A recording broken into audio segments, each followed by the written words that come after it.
Hello बच्चों, let's read this question. This question says that which of the following changes occur in diaphragm and intercostal muscles when expiration of air takes place?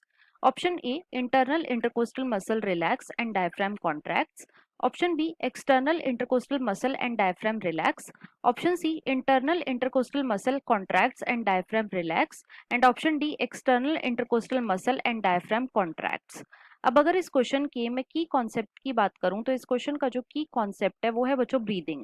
Let me right it over here, it is breathing. अब सबसे पहले तो देखो, अगर मैं breathing को common language में बताऊं तो बच्चों ब्रीदिंग का मतलब होता है सांस लेना और सांस छोड़ना।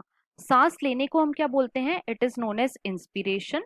और जो सांस छोड़ना होता है बच्चों, इसे हम क्या बोलते हैं? इसे हम बोलते हैं एक्सपीरेशन। It is expiration. तो ब्रीदिंग के अंदर दो प्रोसेस आते हैं, एक होता है इंस्पिरेशन और दूसरा होता है एक्सपीरेशन। अब इंस्पिरेशन में हम क्या करते हैं? तो बच्चों इंस्पिरेशन में जो एटमॉस्फेयर में प्रेजेंट ऑक्सीजन होती है उसे हम अंदर की तरफ लेते हैं। So oxygen is taken in, it is taken in. और एक्सपीरेशन में हम क्या करते हैं बच्चों? इसके अंदर जो हमारी बॉडी में या फिर हम बोल सकते हैं लंग्स के अंदर प्रेजेंट CO2 होती है उसे हम रिलीज आउट करते हैं, मतलब कि बाहर की तरफ छोड़ते हैं। सो CO2 is released out in expiration. अब देखो क्वेश्चन में हमसे पूछा गया है कि एक्सपीरेशन के टाइम पे डायफ्राम और इंटरकोस्टल मसल के अंदर क्या क्या चेंजेस आएंगे।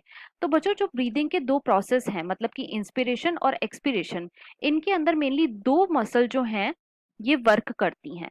कौन कौन सी? पहली जो मसल होती है बच्चों उसका नाम है डायफ्राम, फर्स्ट इज डायफ्राम।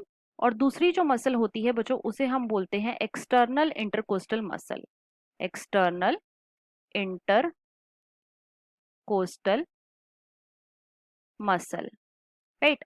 अब जो डायफ्राम होती है ये बच्चों कैसी मसल है? ये एक डोम शेप मसल है। Basically it is a dome shape muscle, right. जो कि कहाँ पे प्रेजेंट होती है? जो कि बच्चों थोरेसिक केज के पोस्टीरियर साइड पे प्रेजेंट होती है। ये कहाँ पे प्रेजेंट होती है? थोरेसिक केज के पोस्टीरियर साइड पे प्रेजेंट होती है। साथ ही साथ जो डायफ्राम होती है बच्चों ये थोरेसिक कैविटी और एब्डोमिनल कैविटी को भी डिवाइड करती है। अब external intercostal muscle, intercostal muscle कहाँ पे प्रेजेंट होती है? तो बच्चों ये ऐसी मसल होती हैं जो कि रिब्स के बीच में प्रेजेंट होती हैं। These are present between the ribs. और एक्सटर्नल का क्या मतलब है? तो बच्चों इसका मतलब है कि ये रिब्स की बाहर की तरफ प्रेजेंट होंगी, राइट। तो दो मसल हैं जो कि इंस्पिरेशन और एक्सपिरेशन में हेल्प करती हैं। अब बेसिकली इंस्पिरेशन के अंदर क्या होता है कि ये दोनों मसल जो है ये कॉन्ट्रैक्ट करती हैं। इंस्पिरेशन में ये दोनों मसल जो है ये कॉन्ट्रैक्ट करती हैं। और जब भी मसल कॉन्ट्रैक्ट करती है तो बच्चों ATP जो है ये यूज होती है, राइट। और जहां पे भी ATP का यूज होता है तो ये प्रोसेस कैसा होएगा? ये होएगा बच्चों एक्टिव प्रोसेस।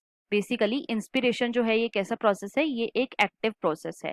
लेकिन एक्सपिरेशन में क्या होता है? ये जो दोनों मसल होती हैं ये बच्चों रिलैक्स करती हैं। ये क्या करती हैं? ये रिलैक्स करती हैं, राइट। और जब भी मसल रिलैक्स होती है तो बच्चों यहाँ पे कोई भी ATP यूज नहीं होती, इसीलिए जो एक्सपिरेशन है ये कैसा प्रोसेस है? ये एक पैसिव प्रोसेस है, राइट। तो यहाँ पे एक्सपिरेशन में डायफ्राम और इंटरकोस्टल मसल क्या कर रही हैं? ये रिलैक्स कर रही हैं। क्वेश्चन में हमसे यही पूछा गया था। साथ ही साथ जब भी ये दोनों मसल रिलैक्स करती हैं तो बेसिकली क्या होता है कि जो लंग्स होते हैं बच्चों इनके अंदर की जो वॉल्यूम होती है जिसे हम क्या बोलते हैं? जिसे हम बोलते हैं इंट्रा पल्मोनरी वॉल्यूम, वो डिक्रीज हो जाती है। तो लंग्स के अंदर की जो वॉल्यूम होती है ये क्या हो जाती है? ये डिक्रीज हो जाती है। और इनके जो अंदर का प्रेशर होता है जिसे हम बोलते हैं इंट्रा पल्मोनरी प्रेशर, ये बच्चों इंक्रीज हो जाता है, राइट। तो वॉल्यूम कम हो जाती है और प्रेशर इंक्रीज हो जाता है, जिसकी वजह से क्या होता है? जिसकी वजह से एक्सपिरेशन जो है ये होती है। तो क्वेश्चन का जो हमारा आंसर हो जाएगा वो हो जाएगा बच्चों option number B, that is external intercostal muscle and diaphragm relax in expiration. So the final answer of this question is option number B. I hope you understood it well. Best of luck.